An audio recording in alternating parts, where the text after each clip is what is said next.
I had this friend who was a very wealthy and successful businessman. He was also an athlete and a parliamentarian and terribly funny and charming and a whole bunch of other things. And he loved the work that we were doing in the 60s and 70s with addicts and alcoholics and ex-convicts. And one day, and he supported us, but one day he came to us and he said, "Hey, we got a family problem. My nephew was busted at the border for trying to import drugs from America." So I said, "Well, send your brother and the kid along." So along came the equally wealthy and semi-famous brother and the kid was 20 or 21. And so the father was kind of a control freak, and we said, "You'll just have to sit and wait. We're going to talk to your kid." So we took the kid into a room, and there were five of us facing him. And he was a privileged kid. He was a smart aleck and handsome and clever, and he was a master of the universe, and nobody could tell him anything.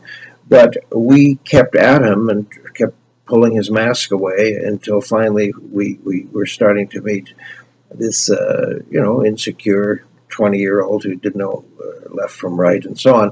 And just when we felt we were finally getting somewhere, his father sort of burst into the room because he couldn't take it anymore, not being in charge. And he sat there and listened to this stuff for a few minutes, and then he said, "Besides which, you didn't even get a good deal." Talking about the import thing that he was charged with. So that was the end of that. I mean, how could you continue? You're not going anywhere with that kind of direction.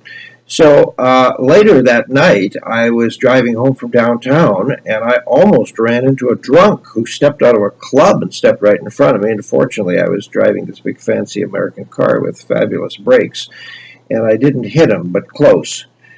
It was the boy's father, Pickle.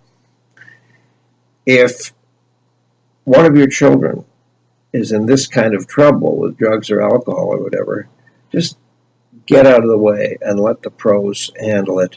You can step back in after a month or so.